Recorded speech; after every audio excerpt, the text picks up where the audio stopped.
Tem um cara na sua família que todo mundo chama de rico, né? Aquele tio que aparece no churrasco de domingo com o carro do ano, relógio brilhando, falando de viagens internacionais. Todo mundo fica impressionado. As crianças querem ser como ele quando crescer, os adultos ficam com inveja. Mas e se eu te contar que esse cara está completamente quebrado? Que ele não tem nem R$ 50 na conta? A história que eu vou contar para você hoje é real e ela vai te fazer repensar tudo o que você acha sobre dinheiro e sucesso. Essa é a história de Eduardo. Não vou usar o nome verdadeiro dele por motivos óbvios, mas tudo o que você vai ouvir aconteceu de verdade. Eduardo era conhecido na família toda como o tio rico. Era aquele cara que sempre tinha grana, sempre ajudava os outros, sempre com as melhores coisas. Mas por trás dessa fachada perfeita existia um segredo sombrio que ninguém imaginava.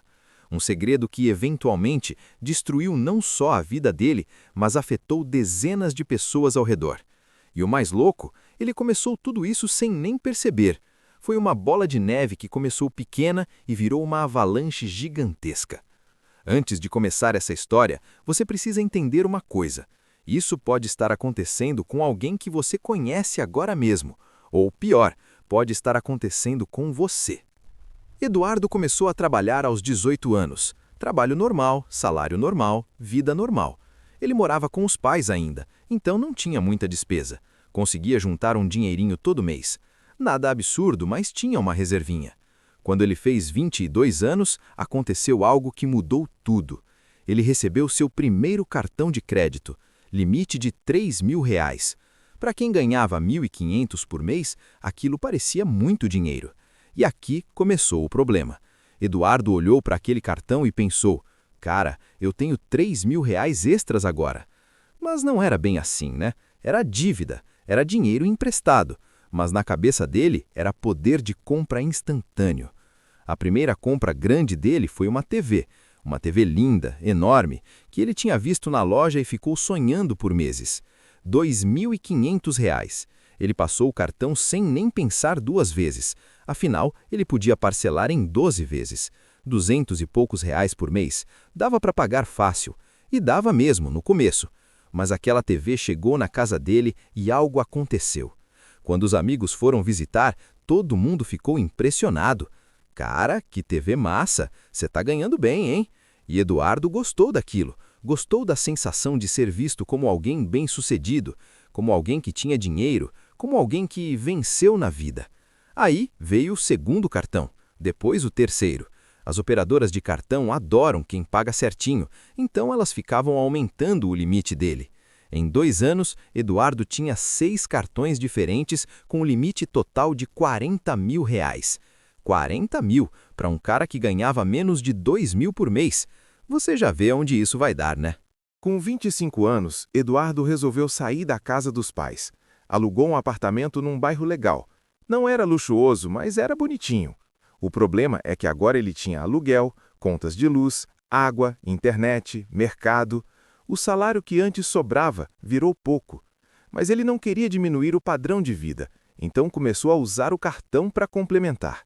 Comprava roupa boa no cartão, saía para jantar e pagava no cartão, abastecia o carro no cartão, tudo parcelado, sempre parcelado.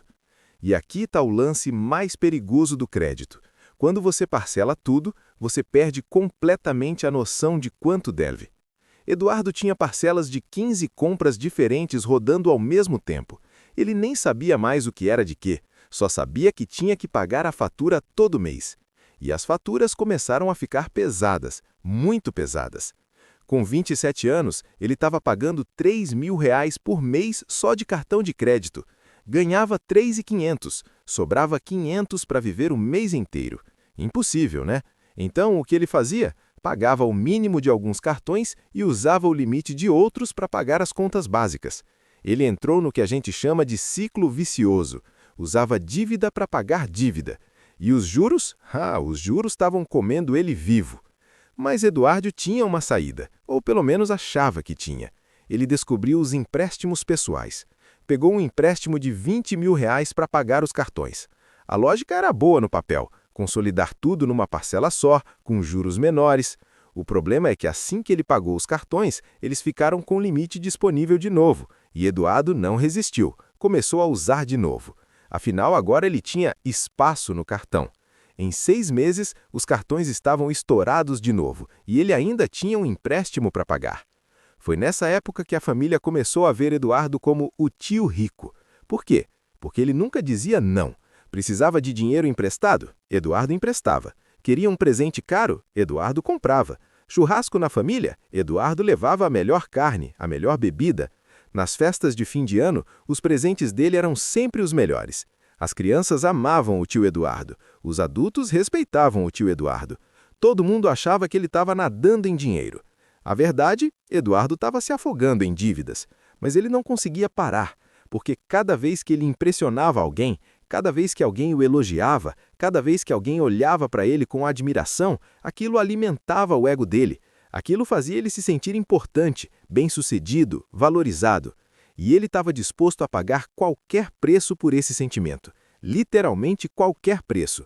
Com 30 anos, Eduardo tinha mais de 100 mil reais em dívidas, cartões estourados, 3 empréstimos diferentes, cheque especial no limite. Ele ganhava 4 mil reais por mês nessa altura, mas devia mais de 25 vezes o salário dele. Os juros sozinhos comiam metade do que ele ganhava. Ele começou a atrasar contas. Primeiro foi a internet, depois a luz. Ele recebia ligações de cobrança todo dia. Mas quando tinha reunião de família, lá estava Eduardo, sorridente, com roupa de marca, falando das férias que ia tirar em Cancún. Cancún, ele nem tinha dinheiro para pagar o aluguel direito, mas postou no Instagram fotos de planejamento de viagem, porque a imagem era tudo para ele, a aparência era tudo. Ele preferia passar fome em casa do que aparecer fraco na frente dos outros.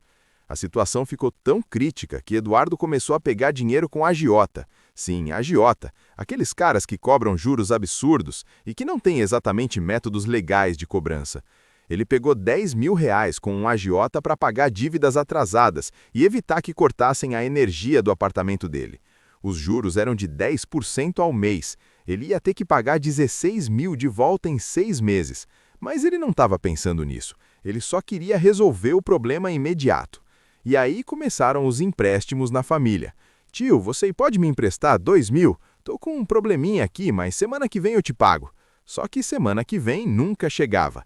Eduardo começou a dever para a mãe, para o pai, para os irmãos, para os primos, mas sempre com uma desculpa boa, sempre dizendo que o dinheiro estava preso em algum investimento, ou que o banco tinha dado problema, ou que o cliente não tinha pagado. Mentira atrás de mentira. Teve uma vez que a mãe dele precisou fazer uma cirurgia. Ela não tinha todo o dinheiro, e Eduardo se ofereceu para pagar, 5 mil reais. Todo mundo na família ficou emocionado. Olha que filho maravilhoso, que irmão incrível! O que ninguém sabia é que Eduardo pegou esse dinheiro com outro agiota, e a mãe dele ficou sabendo disso só muito tempo depois, quando os agiotados começaram a ligar na casa dela procurando o Eduardo.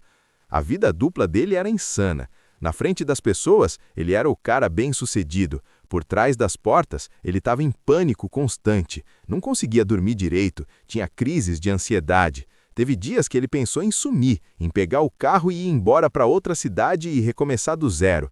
Mas não fazia porque sabia que as dívidas iam continuar lá e porque tinha medo de decepcionar a família. Irônico, né? Ele estava destruindo a família financeiramente, mas tinha medo de decepcioná-los.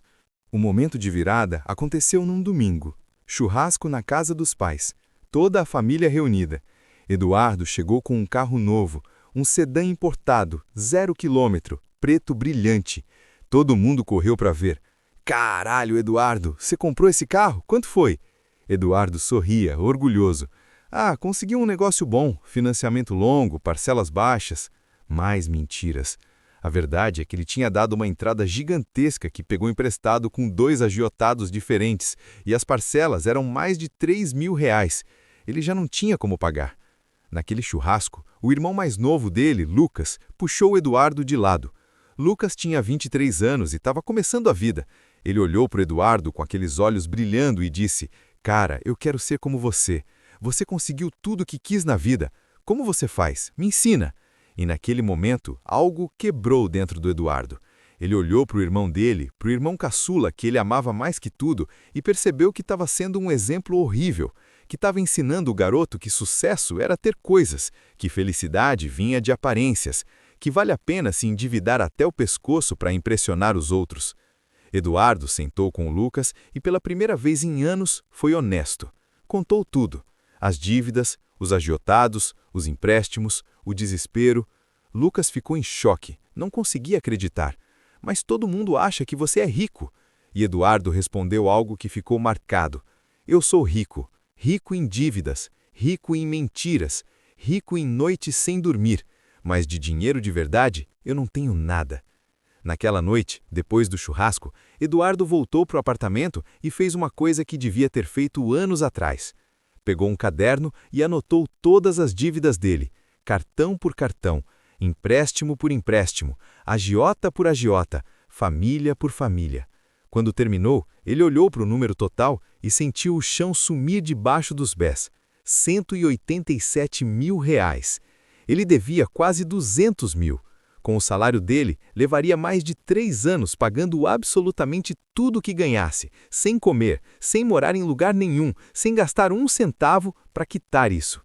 Impossível. Ele pensou em desistir. Pensou sério em desistir de tudo. Mas aí lembrou do irmão. Lembrou do Lucas dizendo que queria ser como ele e pensou: eu não posso deixar meu irmão cair nessa mesma armadilha. Eu preciso sair disso. Não por mim, por ele. Eduardo vendeu o carro. Vendeu no prejuízo, claro, porque carro perde valor assim que sai da loja, mas conseguiu pelo menos pagar os 2 agiotados e evitar problemas maiores. Ele vendeu a TV enorme, vendeu o notebook, vendeu tudo que tinha de valor. Saiu do apartamento e voltou a morar com os pais. Foi humilhante. Aos 31 anos, voltar para o quarto de adolescente, mas ele não tinha escolha.